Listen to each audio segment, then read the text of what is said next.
Boker Tov, bonjour. Bienvenue à notre étude, notre cours du jeudi matin cette semaine. Nous attaquons la série de parachiotes qui traitent du Mishkan. Excusez-moi, on va essayer de vous rappeler de mettre votre micro en silencieux, s'il vous plaît. Parashat Teruma.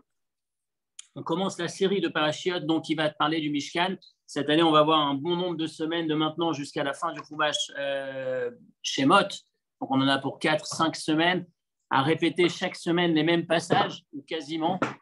Donc, la Torah qui va répéter même reprendre même les détails, pas simplement dans les détails, mais même reprendre des détails à plusieurs reprises de la construction du Mishkan. Dans un premier temps, Dieu qui demande, ensuite le peuple qui réalise, ensuite Dieu qui fait la synthèse de ce qui a été fait jusque dans le détail, au départ dans les grandes lignes, puis ensuite dans le détail. On a donc Teruma Tetsavé cette semaine, la semaine prochaine, puis ensuite on a Tissa, la moitié qui va parler du Vaudor, puis ensuite on reprend le Mishkan, et on a enfin Vayakel et Pekoudé. Cette année, comme c'est une année Meouberet, où il y a 2 mois de Hadar, donc on va les lire quasiment toutes, chacune une semaine, il n'y aura pas de regroupement.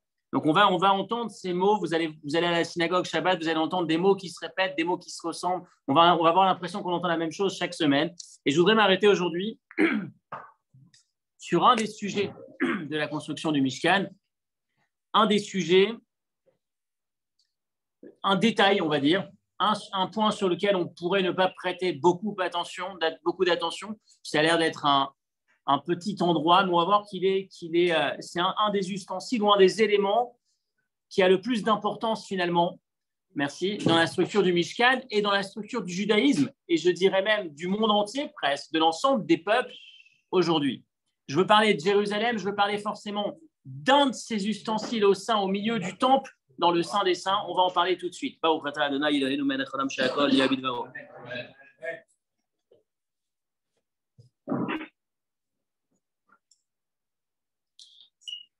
Vous avez vos textes et je vous demande de prendre la deuxième partie de la première référence.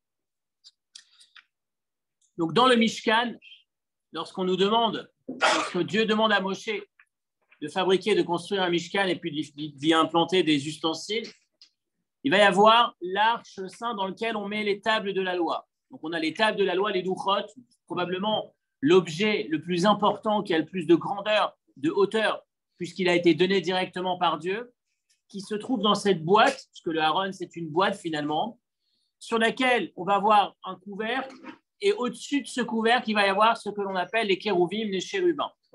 Qu'est-ce que c'est que les kérouvim? On va lire le texte ensemble. Ve'ayu ha-kérouvim poresech enafayim lemala. Shemot, chapitre 25, dans le début de la paracha de cette semaine.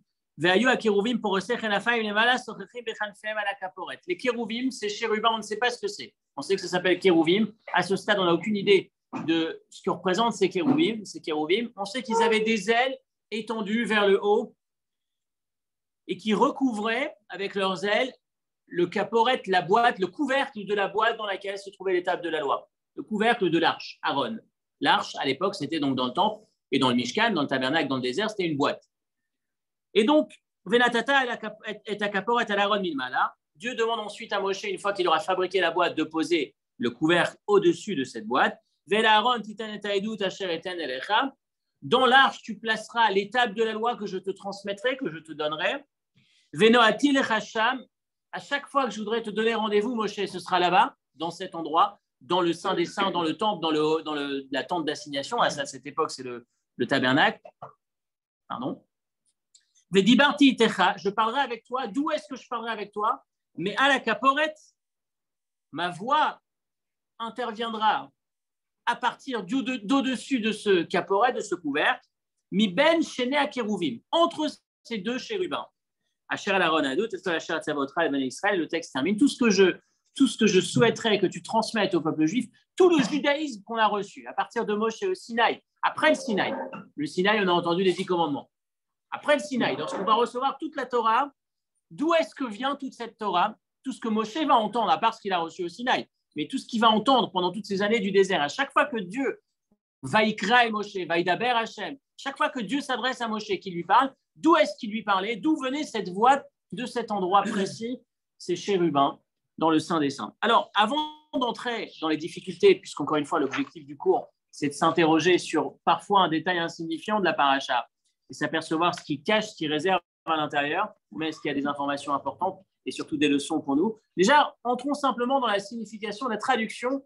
Qu'est-ce que c'est que ces kérouvim? C'est quoi ces chérubins? Chérubins, c'est un mot que aujourd'hui on a une image de ce que ça peut représenter, mais qu'est-ce que c'est? Qu'est-ce que la Torah souhaite que l'on place comme élément qui a les ailes tendues au-dessus de Kaporet, le couvercle dans lequel se trouve la Torah, les tables de la loi qui ont été données par Dieu au Sinaï. Première fois qu'on voit ce mot kérouvim, c'est dans Bereshit, Gimel Chavdalet, 3e chapitre, 24e verset, référence numéro 2 dans votre texte. Exactement, c'est à un moment, à quel moment, tu te souviens? Exactement. Vaigaresh et Adam. Donc, lorsqu'Adam fait la faute, la première faute, Dieu se dit il faut maintenant le faire sortir, quitter le Gan Eden, parce que maintenant il pourrait être dangereux. Il va implanter des kérouvim avec une épée qui protège la voie qui mène à l'arbre de la vie. On a peur qu'Adam puisse manger de l'arbre de la vie et vivre éternellement. Donc maintenant, il faut protéger. Comment est-ce qu'on protège? Avec des kérouvim. Qu'est-ce que c'est que ces kérouvim? Première fois qu'on voit le mot kérouvim, Rashi, kérouvim malaché chavala, des anges destructeurs. On imagine, c'est un chemin précieux qu'il nous faut protéger avec des kérouvim. C'est forcément, logiquement, encore une fois, quelque chose qui est censé protéger, préserver. Donc, Rashi va dire des anges, mais des anges destructeurs. Rambam, Maïmonide, par la suite, vous allez voir toujours dans la suite de référence numéro 2, il va donner la liste des anges, des noms d'anges, les anges, les noms qu'ils portent. Shemot HaMalachim Hashem Malatamu, Ofanim, Arenim, Kashmalim, Seraphim, Malachim. Il va donner toute la série des noms qu'on peut trouver pour les anges, niveau après niveau. Et à un moment donné, on a Kérouvim. On a un niveau d'ange qui est nommé Kérouvim. Kolelu Asara Shemot. Voici donc la liste des 10 noms par lesquels sont appelés les anges. Donc Maïmonide nous dit, dans la continuité du Rashi de Bereshit, du début de la Torah, que Kérouvim, ça fait référence donc à des anges. Des anges, probablement destructeurs quand on est au début de la Torah. On imagine qu'ici, on parle probablement d'anges qui sont moins destructeurs, parce qu'on parle de l'arche, il n'y a pas de raison qu'il y ait des anges destructeurs à cet endroit. Mais en tout cas, Kérouvim, chérubin égale des anges. C'était des formes d'anges qui étaient au-dessus de ce Kaporet. Nachmanide, pardon, désolé. Nachmanide va dire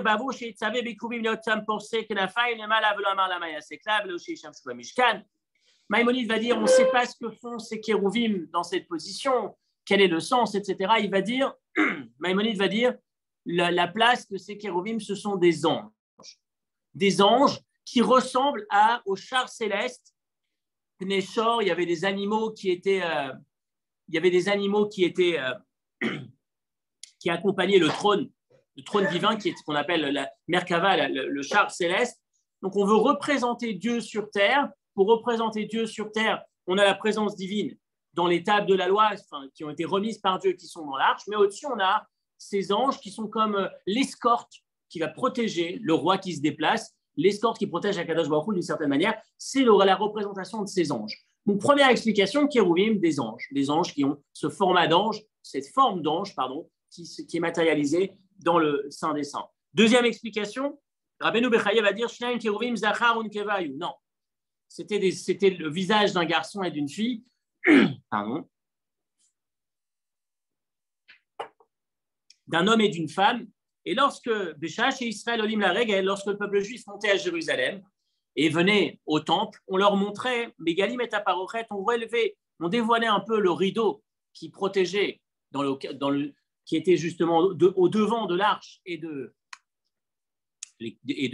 ces kérouvim, de ces chérubins, et on leur montrait les kérouvim que Shem Mourim Zébazé, on leur montrait les kérouvim, donc un mâle et une femelle, comme un homme et une femme qui sont enlacés l'un dans l'autre. Regardez, on leur disait, regardez combien est-ce que Dieu vous aime, comme un homme et une femme, comme l'amour qui peut exister dans un couple, c'est la relation, l'amour que Dieu vous porte. Ça, c'est donc la deuxième explication, ce n'est pas des anges, ou ce n'est pas l'image du char d'un animal, d'un visage d'animal qui représente le char céleste, mais c'est l'image d'un homme et d'une femme qui sont enlacés, qui sont rapprochés, de manière à montrer la proximité qui existe entre Dieu et le peuple juif. Troisième explication, celle du Talmud, et bizarrement celle que Rashi va reprendre sur la paracha de cette semaine. Il va s'éloigner de tout ça et il va dire, la Gemara va dire dans le traité Souka, la page 5b, Maï Kérouv, quelle est la racine du mot Kérouv? Kérouv, Kérouvim, on n'arrive pas à identifier le mot, la racine de ce mot. Quel est le sens de ce mot qu'on découvre ici? Amar Rabbi Abaou, Ké-Ravia. Kérouv signifie Ké comme Ravia, Ravia qui veut dire cet élément en développement, cet élément qui pousse. Et il va faire référence ici, les Yenoka, Ravia. À Bavel, on appelle l'enfant, un enfant, on l'appelle Ravia. Ravia, puisqu'il est justement en train de se développer, en plein développement, en train de grandir, en train de se pousser, de se développer. Amar Abaye, la matal irtifna echad. Ensuite, Agmara pose la question, mais pourtant, on a vu qu'il y avait et Kérouv et Adam. Il va dire Adam, c'est le visage d'un homme grand, Kérouv, c'est le visage d'un homme petit, d'un enfant, un petit enfant ou un adulte. Et donc, Kérouvim, selon l'Agmara, et Rachid dans la paracha de cette semaine, donc on arrive enfin à la paracha de cette semaine, 25-18, Demut Partsouf Tinok Lahem. Le visage de ces chérubins, c'est le visage d'un enfant qui est posé sur l'arche sainte. Et on va retrouver dans la Barbanel qui va presque une quatrième explication, peut-être en tout cas une nuance dans celle de Rachid. Il va dire Efsharod etzli shaya keruvim ahem al haaretz kitmut shnei yeladim ktanim asherem behem kolmu velo tamuchat haecha betzurat zachar vasheni betzurat nekeva. Il fait comme un mix entre les deux dernières explications. Ces deux enfants, un jeune garçon et une jeune fille. Mais enfant, parce que lui va dire à Barbanel, parce qu'il y a cette notion de pureté chez l'enfant. Encore, voilà, à ce stade, on n'a fait que traduire le mot Kérouvim.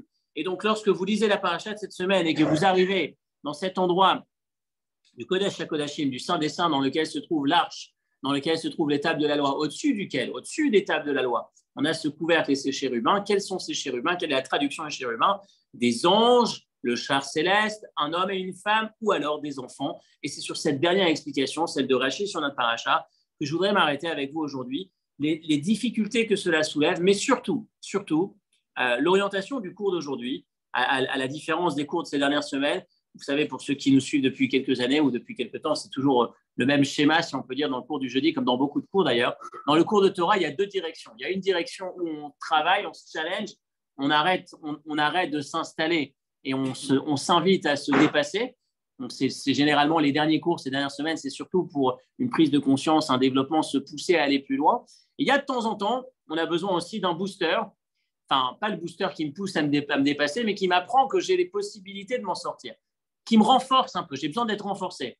Il y a parfois, c'est l'invitation à l'action, l'invitation au changement, et parfois j'ai besoin de prendre un peu, de recharger mes batteries d'une certaine manière, et de prendre conscience que je peux arriver à ce changement, que j'ai les capacités d'arriver à ce changement. Dans cette paracha, dans ce détail de la paracha, ces chérubins, on va voir l'approche qu'on va essayer de découvrir aujourd'hui, on va voir qu'on a justement ce booster, cette information extraordinaire sur ce que l'on possède, sur le potentiel que l'on a, ce qui va nous renforcer un peu pour envisager la mise en application des changements précédents, des cours précédents, et ceux probablement des cours à venir. Mais en tout cas, on va essayer de s'arrêter sur les difficultés derrière ce texte, derrière cette identification des chérubins comme des enfants, et surtout la réponse et l'invitation.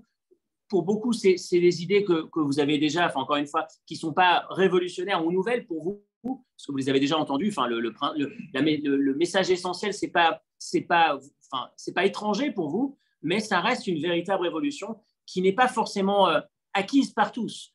Quand on entend, moi je côtoie souvent des personnes qui vont me dire « Mais t'imagines tout ce que Dieu nous demande, t'imagines combien c'est difficile de pratiquer, et t'imagines ce que Dieu nous promet comme malheur ou comme punition si on ne pratique pas. » Il y a toute cette frange, toute cette partie difficile ou limite, si on peut dire, du judaïsme. Comment faire pour regarder Torah et Mitzvot et se regarder dans ce projet d'une façon complètement différente, et c'est ce qu'on va essayer de faire tout de suite. Donc la question sur ces chérubins comme étant le visage d'un garçon et d'une fille, des enfants simplement. Je reprends tout le début de mon introduction. L'endroit le plus saint au monde, c'est Jérusalem. Prenez la première référence du texte que vous avez sous les yeux. Premier tout au début, premier texte. Dans la Gemara Brachot, à la page 30, la Gemara discute sur où est-ce qu'on prie, dans quelle direction est-ce qu'on prie. Aujourd'hui, on a l'époque un peu plus avancée, on ouvre son téléphone, on met la boussole, on appuie sur l'application. À une époque, on réfléchissait, on se posait la question, dans quelle direction est-ce que je dois prier? La Gemara se pose la question et dit, Haya Omed Bechutz Laaretz, si j'étais en dehors d'Israël comme nous, on prie en direction d'Israël. Si je suis en Israël et je veux prier, dans quelle direction je prie? vers Jérusalem. À Yaomed Birushalayim, si je suis à Yerushalayim et je veux prier, je prie en direction du Beth Amikdash, du mont du Temple, puis du Beth Amikdash, puis ensuite dans le Beth Amikdash, dans quelle direction? Vers le Kodesh HaKodashim, le Saint des Saints, cette zone dans laquelle on n'entrait qu'une seule fois par an, le Kohen Gadol, dans lequel se trouvait l'arche, justement, dans lequel on a l'étape de la loi. Et dans le Beth Kodesh HaKodashim, si je suis dans cet endroit, où est-ce que je me tourne? Dans quelle direction je m'oriente? Keneged Beit HaKaporet, justement, sur ce couvercle sur lequel sont posés, sont implantés ces deux kérouvim, ces deux chérubins. Le centre du monde, là où toutes nos prières convergent, si on peut dire, pour le monde entier, pour l'ensemble des religions, pour la plupart des religions en tout cas, même si chacun va avoir son lieu de prédilection ou son lieu saint qui est peut-être autre que Jérusalem, mais tout le monde est d'accord que Jérusalem, c'est un lieu saint, c'est la ville sainte par excellence. Maintenant, la sainteté de cette ville, la grandeur de cette ville, c'est le mont du Temple, c'est le Temple, c'est dans le Temple le Saint des Saints, c'est l'arche, mais ce n'est pas l'arche, c'est le couvercle et c'est ces chérubins. Et on se pose la question, kérouvim, des chérubins, d'un visage d'enfant, que tu me dis, ça représente les anges qui protègent ou qui accompagnent, qui escortent le char céleste, qui escorte Dieu.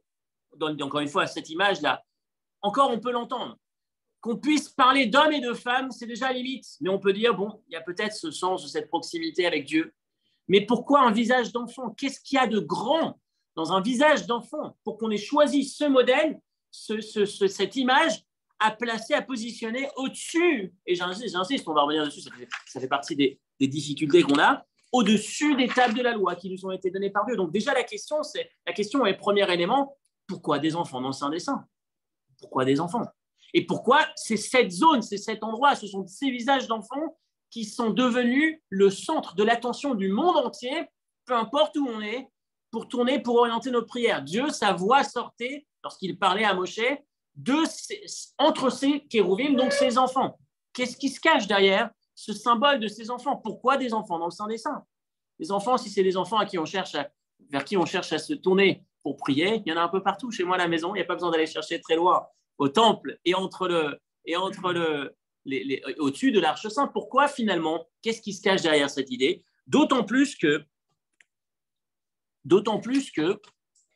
si on réfléchit, dans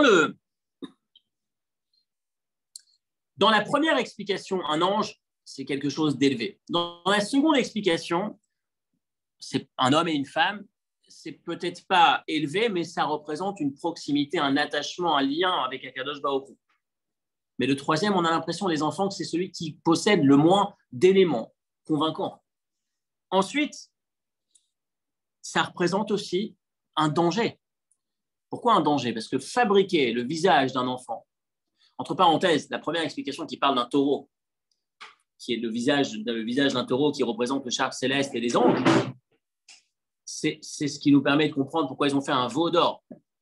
Il y a aussi un peu cette idée, puisque ça représente quelque part le char céleste, ça peut représenter la divinité. Maintenant, j'arrive à la question supplémentaire. Si on met un visage d'enfant, fabriquer un visage, c'est grave.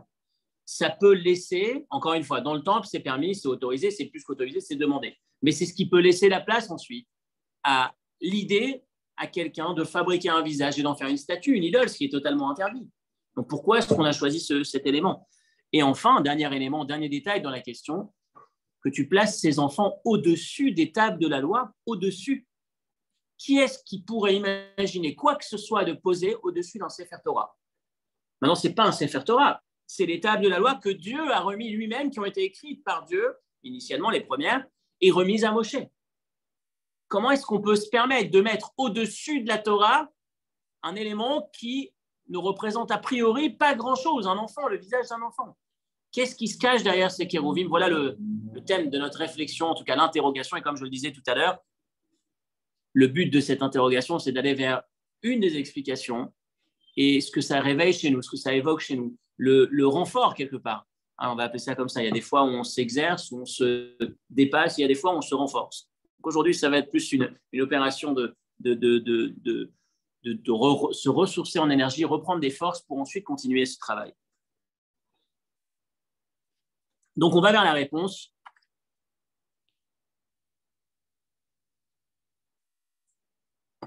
Je disais pour certains révolutionnaires, pour d'autres, c'est peut-être une idée. Oh, pardon, excusez-moi. Je ne sais pas pourquoi ça lâche. Je ne sais pas vous dire. Ça a lâché. C'est pas grave. Pour certains révolutionnaires, pour d'autres, c'est des éléments qui peuvent être, enfin, à mon avis, que vous avez peut-être déjà entendu ou déjà intégrés partiellement. Décidément, il n'y a plus de batterie, je ne sais pas.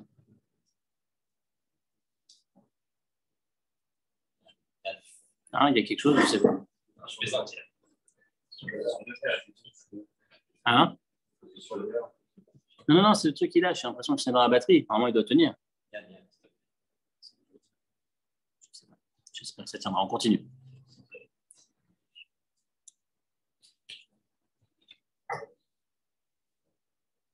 Qu'est-ce que cet enfant, dans le Saint des Saints, au-dessus de l'arche, représente? Pourquoi l'enfant? Qu'est-ce que le message? Quel est le message que Dieu cherche à nous faire passer à travers l'enfant? Prenez la référence numéro 4. Tana de Eliyahu, des commentaires transmis par Eliyahu Hanavi, le prophète Élie. Un jour, je marchais, j'étais en chemin. Et un homme m'a trouvé, m'a rencontré. J'ai amarli et il m'a dit, Rabbi, maître, il y a deux éléments sur terre, Vani Oavam Bilvavi Ahava Gmura, que j'aime d'un amour parfait, intègre. Ve'eluhel, voici les deux choses. Donc il pose la question à son maître, à Eliyahu Hanavi, au prophète Élie, et lui dit, j'aime deux choses. La première, c'est Torah, j'aime la Torah. Ve'Israël, et j'aime le peuple juif. Et la question est la suivante. Aval Eliodea Ezemehem Kodem. Je ne sais pas lequel prime, lequel devance. Alors, ce n'est pas qu'une question de supériorité, c'est un petit peu plus que ça. C'est lequel est là pour lequel. Duquel dépend lequel. On va développer. Amartilo, Eliyahu Hanavi nous raconte, il dit, je lui ai répondu. Voilà la réponse que je lui ai donnée. Béni, mon fils, Darkan Shel Bene Adan Omrim, les gens ont l'habitude de dire, HaTorah Kadma. La Torah est avant, devance, et on va voir ce que ça veut dire dans le sens et la cause de. Sheneemar Hashem Kanani Reshit Darko, Avalani Omer, mais je dis, donc les gens disent la Torah d'abord, mais je dis Israël Kadmu, le peuple juif d'abord. Qu'est-ce que ça veut dire d'abord? C'est fini, il ne veut plus, on a compris. Non, j'espère que dans cette situation, il tiendra. Non, c'est fini. Il ne veut plus. Ok.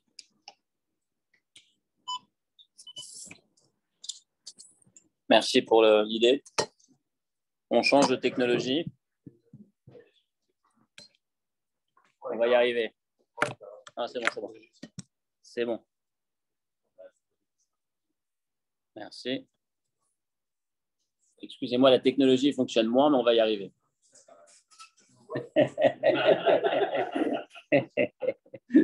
On va prendre notre verre pour boire. Allez. Qu'est-ce que ça veut dire? Est-ce que c'est la Torah d'abord ou est-ce que c'est le peuple juif d'abord? Lorsqu'on dit c'est la Torah d'abord, ça veut dire que d'abord, il aime la Torah, et parce qu'il aime la Torah, c'est compliqué, mais bon, parce qu'il aime la Torah, le juif respectant la Torah est lié à Dieu qui aime la Torah. Le juif qui ne respecte pas la Torah, ça veut dire, si le point de départ c'est la Torah, il y a une Torah, Dieu il aime cette Torah. Il a trouvé un peuple qui accepte de réaliser, de mettre en œuvre son projet, la Torah. Donc il aime ce peuple qui met en œuvre la Torah. Ça veut dire que la seule signification du lien qui nous lie à Dieu, c'est à travers la Torah. Celui qui ne fait pas la Torah, celui qui ne pratique pas la Torah, il n'a plus ce lien, il perdrait ce lien. Et Eliyahu Hanavi nous dit, les gens disent, c'est la Torah d'abord. La raison d'être du lien entre le juif et Dieu, c'est à travers la Torah. Comme on est ce peuple qui respecte la Torah, alors on est lié à lui, alors il nous aime. Vani Omer, mais Eliyahu dit non. Moi, je pense que Dieu, il aime d'abord le juif. Et c'est parce qu'il aime qu'il lui a donné ce cadeau, cette Torah, qu'il va ensuite mettre en pratique. Pourquoi je démarre par ce texte? Quelle est la particularité ou la puissance de ce texte? Donc c'est pour ça peut-être qu'Eliyahu Hanavi peut se permettre de dire, les gens disent, mais je dis. Parce que les deux existent. Dans Bereshit, on a les deux. On n'a pas. Donc, d'accord. Mais la question de fond, c'est une fois que les deux sont là, et que les deux sont, par exemple, en imaginant qu'ils sont au même niveau, qui a déclenché qui? Lequel a déclenché? Quel est le premier qui enclenche le deuxième? Eliyahu Hanavi, dans ce sens, est en train de mettre le doigt sur une idée, je répète, que vous entendez probablement souvent en reprenant la citation du second chapitre du Tanya, que le lien ne dépend pas de la Torah, le lien dépend de rien. De rien. Ça veut dire quoi de rien? Ça veut dire qu'à la base, on est lié à Dieu sans qu'il y ait une raison. C'est un lien ou un amour inconditionnel. L'expression du Tanya dans le second chapitre, c'est Chelek Elokam Iman Mamash. On a chacun une âme, on possède chacun une âme qui est un morceau du Créateur. Un morceau du Créateur, l'expression ou l'image qui est donnée lorsque je coupe un morceau dans une pomme, je ne peux pas dire « Ah, tu n'as pas de la pomme, c'est qu'un morceau de la pomme ». Un morceau de la pomme, c'est de la pomme. C'est pareil pour une orange. C'est le même principe. Quand on a un morceau du Créateur, on a un lien, on a le Créateur, si on peut dire en nous. Ça veut dire quoi? Ça veut dire que le point de départ, ce n'est pas la pratique. Le point de départ, il est au-dessus de la pratique. La pratique est la conséquence de ce lien. Donc, quand Dieu nous donne des injonctions, ou quand on parle de punition, etc., il faut se rappeler qu'en vérité, le lien est beaucoup, beaucoup plus fort que la punition ou les injonctions de la Torah. C'est Akadosh Baruch Hu qui nous dit, tu es tellement lié, tu es tellement proche, faire ça, c'est ce qui te correspond, ne pas faire, c'est juste passer à côté. Mais le but d'Akadosh Baruch Hu, ce n'est pas de frapper, ce n'est pas de punir, comme on peut l'imaginer ou comme certains l'imaginent. Mais en vérité, c'est l'intensité du lien. Ce qu'Eliyahu Hanavi est en train de révéler ici, le lien ne dépend pas de cette pratique, il est au-dessus de cette pratique, la pratique est la conséquence, parce que vous êtes tellement proche, parce qu'il vous aime tellement. Alors, il vous donne cette Torah à mettre en application qui vous correspond, qui vous convient. À partir de là, ce serait dommage de passer à côté, c'est du gâchis, etc., etc. Mais d'où Eliyahu Hanavi, c'est ça, une idée qu'on a déjà abordée dans le contexte d'un autre cours, une idée assez intéressante, si on peut dire. Eliyahu Hanavi, on pourrait dire, qui s'inspire de ces deux témoignages ou deux manifestations auxquelles il assiste régulièrement. Où est-ce qu'il est présent Eliyahu Hanavi? Il n'est pas là, il nous l'aurait dit, je pense. Il doit... la Brit Mila et Pessah, bravo. Ces deux éléments dans lesquels Eliyahu Hanavi assiste toujours. Il voyage beaucoup. Et pourquoi la Brit Mila, on lui met sa chaise et à Pessah, on lui verse sa coupe parce qu'il vient, il nous rend visite. Il y a un des commentaires qui dit que parce qu'Eliyahu Hanavi, à un moment donné, a remis en cause le lien, la relation que le juif avait avec Dieu, est-ce qu'il concrétisait ce lien, est-ce qu'il pratiquait? Et Dieu lui a dit, tu verras, tu vas témoigner d'une certaine manière qui sont liés. Et en fait, on s'aperçoit que la Mila et le Seder de Pessah sont ces deux actions qui sont pratiquées par la quasi-totalité, encore une fois, l'immense majorité du peuple juif. C'est ces éléments qui restent. On en avait parlé à l'époque, quand on parlait de la sortie d'Égypte, on avait parlé qu'effectivement, maintenant, il y a un mouvement qui commence à ralentir la Brit Mila. Mais bon, globalement, ça reste cet investissement extraordinaire que va avoir un juif qui ne pratique pas forcément le reste. Si le lien entre le juif et Dieu dépend de sa pratique, pourquoi ce dévouement pour une mitzvah alors que pour le reste, tu n'es absolument pas là? Qu'est-ce qui s'exprime au travers de la Mila? Qu'est-ce qui s'exprime au travers du Pessah? Ce qui s'exprime, c'est que même si habituellement je ne pratique pas Torah et mitzvot, mais le lien est quand même présent. Il va se manifester à quelques moments pour lesquels je vais devoir parfois faire un sacrifice énorme. Faire la Brit Mila, c'est la circoncision de son enfant. Ce n'est pas évident. Quand on vient d'avoir un enfant, être capable, encore une fois, ça nécessite un certain dévouement. On voit qu'aujourd'hui, ça commence un peu à se fragiliser parfois, mais globalement, c'est une action importante, c'est une action qui exige d'une certaine manière un certain sacrifice et qu'on va faire parce qu'au fond de nous, et c'est ça l'idée, au fond de nous, on est lié à Dieu. Et c'est cette image que Dieu souhaite que soit représentée dans le temple, dans le Saint des Saints. Au-dessus de la Torah, on a ce visage d'enfant. C'est quoi le symbole de cet enfant? J'entends un peu cette idée. J'ai dit tout à l'heure, pendant 5 semaines, on va parler du Mishkan, le Mishkan. C'est Dieu qui réalise sa maison sur terre, ou nous qui réalisons la maison de Dieu, une maison pour Dieu sur terre. Dans cette maison, il y a le Saint des Saints, ce serait un peu comme la chambre à coucher, le lieu le plus intime d'Akadosh Baruch Hu. Dans ce Saint des Saints, qu'est-ce qu'il y a comme photo accrochée au mur, si on peut dire? Ces petits-enfants. Qu'est-ce qu'on cherche à montrer quand on met un enfant dans sa chambre à coucher? L'enfant, c'est la continuité de ce que je suis. L'enfant, c'est le reflet de ce que je suis. L'enfant est lié à moi, pas parce qu'il a rendu un résultat, pas parce qu'il a produit quelque chose, mais parce que je l'aime de manière totalement inconditionnelle. C'est cette idée qu'Akadosh Baruch Hu cherche à mettre en avant quand il nous dit visage d'enfant dans le sein des saints, au-dessus même de la Torah. Le lien qui vous unit à moi, Akadosh Baruch Hu, le lien et l'amour que je vous porte n'est pas dépendant de cette Torah, il est au-dessus de la Torah. La Torah est la conséquence. Rappelez-vous, dans ces moments où vous vous sentez un peu faible, dans ces moments où vous pensez que, après tous ces écarts que j'ai faits, est-ce que je compte encore? Est-ce que je peux encore faire? Est-ce que c'est pas trop tard, etc. Rappelez-vous que non. La pratique, c'est effectivement essentiel, mais ça vient après. Le lien est beaucoup plus fort, dépasse mon niveau de pratique. Ce lien est la cause de cet investissement dans cette pratique. Et donc, en se rappelant, en nous rappelant, et vous allez voir qu'il y a le mot couvert, c'est caporet. Caporet, ça vient du mot capara. Caporet, ça veut dire recouvrir, mais ça vient aussi du mot capara, le pardon. D'où vient le pardon? De ce chérubin, de cette image d'enfant, cette même idée. Le pardon, c'est Akadosh Baruch Hu nous pardonne et on a envie de demander pardon. C'est dans les deux sens. Quand un juif fait teshuva, c'est quoi l'idée? Est-ce que tu t'es fait prendre par un policier? Est-ce que quelqu'un t'a attrapé faire une bêtise? Pourquoi tu arrives à Kippour ou Shabbat Shuvah et tu dis Dieu, j'ai fait une bêtise, je voudrais demander pardon, je vais réparer, je vais faire teshuva, je regrette et dorénavant j'essaierai de faire mieux. Qu'est-ce qui se passe à ce moment-là dans mon esprit? Personne t'a attrapé, personne t'a demandé de faire ça. Tu le fais, si vraiment c'est parce que la Torah a dit que c'était interdit de faire cette faute, tu ne l'aurais pas faite. Tu as fait la faute et tu n'en as pas fait qu'une. Parfois, on en a fait beaucoup. Qu'est-ce qui fait qu'on ait cet élan de teshuva? C'est parce qu'au fond de nous-mêmes, on est conscient, ou en tout cas on est inconscient, mais en tout cas c'est présent. Ce lien dépasse. Le lien que j'ai avec Akadosh Baruch Hu ne dépend pas de mon action.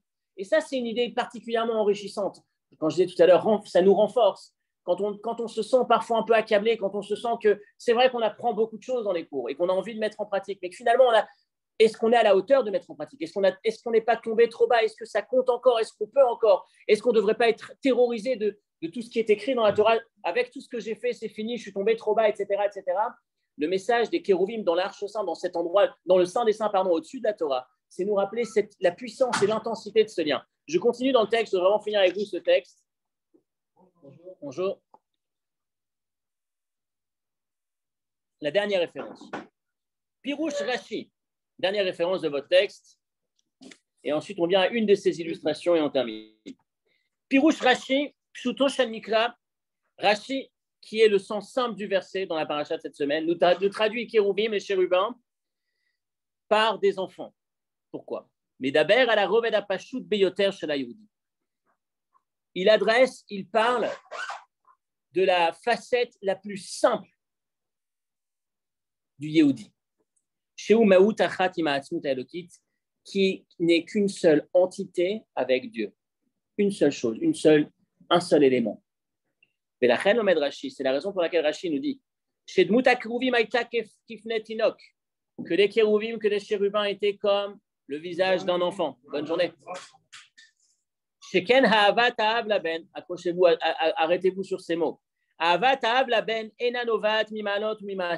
L'amour qu'un père porte à son fils ne dépend pas ni des qualités, ni des actions, des aboutissements, des réalisations de son enfant. Et là, mitzad et yotam et tsamechad, simplement parce qu'ils sont une seule chose, une seule et même essence. À l'essence, à la base, le fils est un morceau du père.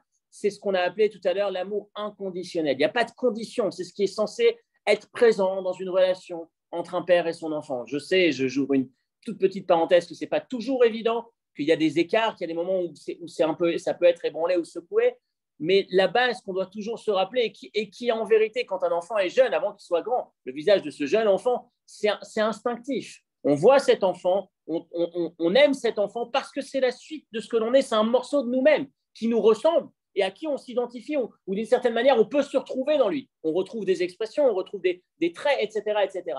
Mais cet enfant, le point de cet enfant, c'est l'illustration de cet amour inconditionnel, c'est-à-dire ça n'est pas parce qu'il fait, ça n'est pas parce qu'il possède comme qualité, c'est simplement parce qu'il est.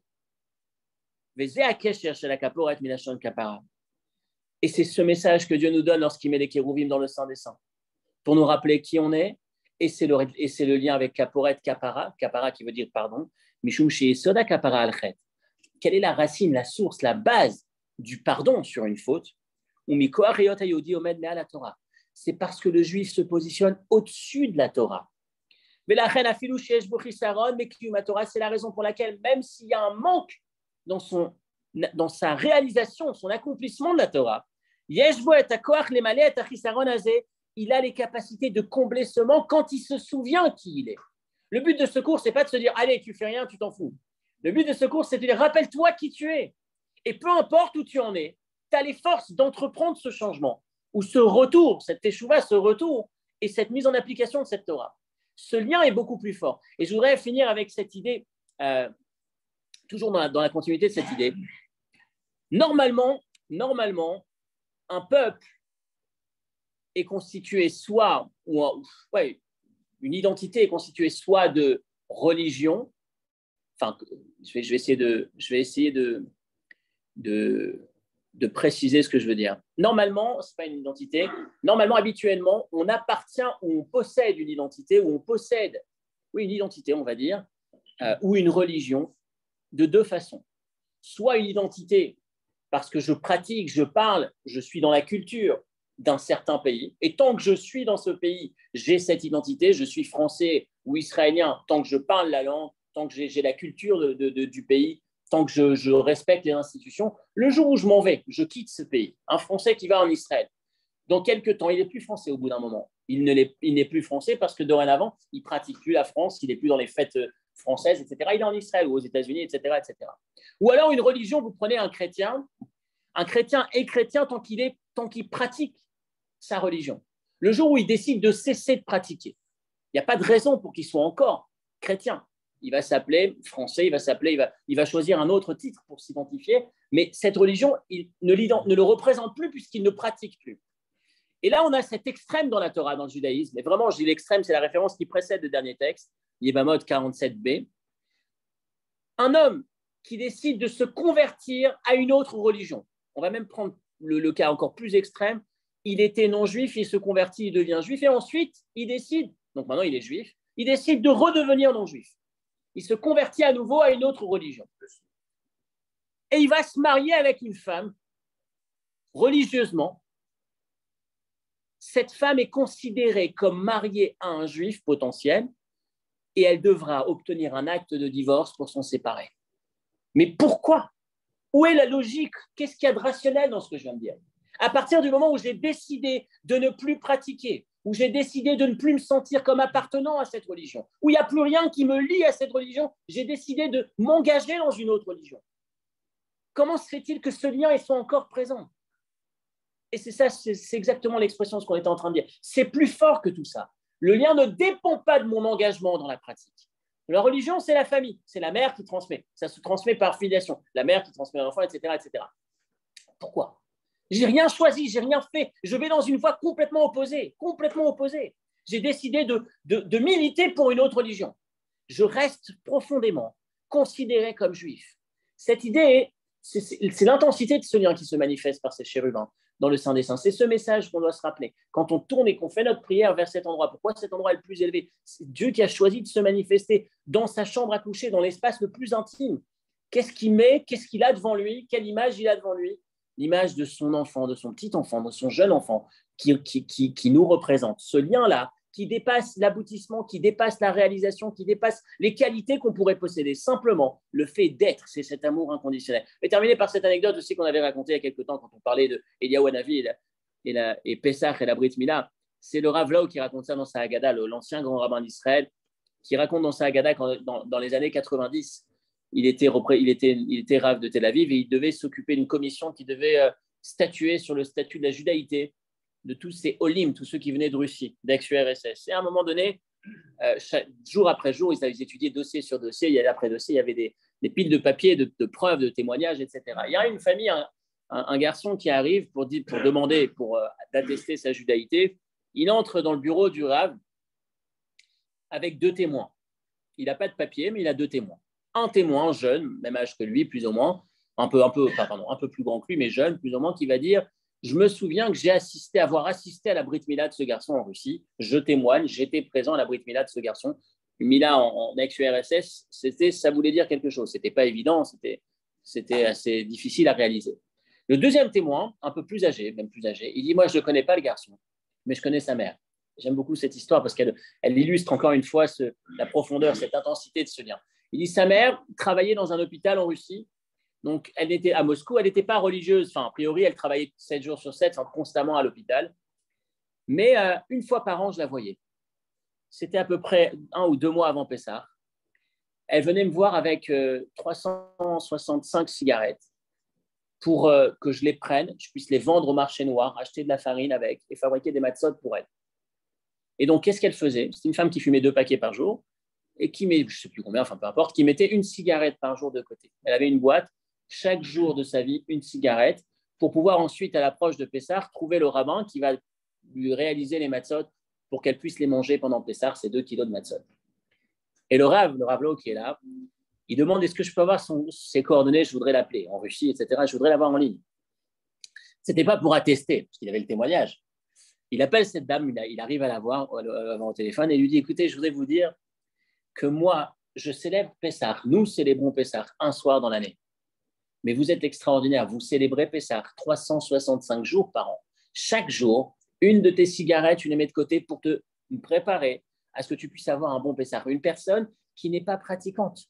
Une personne qui n'est pas dans ultra-orthodoxe, si on peut dire, qui a un respect ou une mise en application de la Torah plus ou moins relative, mais qui va quand même être attaché. C'est un peu ce message qu'Eliyahu Hanavi a pris quand il assiste à la Mila, quand il assiste au Seder. Et c'est un peu peut-être cette idée qu'Eliyahu Hanavi cherche à illustrer. J'ai vu dans mon expérience, j'ai appris et j'ai vu qu'au-dessus de la Torah, c'est d'abord le peuple juif. C'est d'abord ce lien. Mais pour nous, le but du message, ce n'est pas juste de se dire « Waouh, on est extraordinaire, on est au-dessus des autres ». Le but du message, c'est de prendre conscience que ça invite à faire. Ne désespère pas, ne baisse pas les bras. Ne te laisse pas abattre par cette idée « Waouh, je suis tellement loin, il y a tellement… Si je veux faire mon Shabbat parfaitement, si je veux faire mes mitzvot parfaitement, c'est tellement loin, c'est tellement difficile, j'y arriverai pas. » Rappelle-toi qui tu es, d'où tu viens et rappelle-toi le potentiel que tu possèdes. Et peu importe si la relation a été abîmée jusque-là. Ce que tu vas mettre en œuvre aujourd'hui, ce que tu vas décider d'ajouter, c'est extraordinaire. Donc, comme je disais, il y a des fois où on se renforce, il y a des fois où on s'invite à l'action. C'est un peu les deux, mais c'est surtout le fait de pouvoir se renforcer aujourd'hui. Et je termine. On a parlé d'enfants au-dessus de l'arche. Je ne pourrais pas développer, mais juste se rappeler que ça fait aussi référence à l'éducation. L'avenir ou la sécurité de la Torah, au-dessus de la Torah, c'est l'avenir, c'est la transmission à nos enfants, l'éducation. Donc, arriver à vivre soi-même avec cette idée et transmettre ce message à nos enfants, que nos enfants nous voient, comme on le répète souvent, avec un bonheur de célébrer la pratique de la Torah et des mitzvot. Ce lien qu'Akadosh Baruch Hu nous réserve et le lien qu'il a exactement avec nos enfants aussi de la même manière, que nous aimons nos enfants de manière inconditionnelle, peu importe ce qui nous ramène à la maison, et que Dieu nous aime de la même manière et que cet enfant sente qu'on vive notre judaïsme de cette manière. Et là, on se garantit ou on garantit à Dieu qu'on va pouvoir garder la Torah et l'emmener encore jusqu'à ce qu'elle nous permette d'arriver effectivement à la fin des temps, qu'on ait fini de travailler ce monde, qu'on ait fini de l'élever et que ma chair puisse enfin se révéler très rapidement. Shabbat Shalom et à la semaine prochaine si Dieu veut.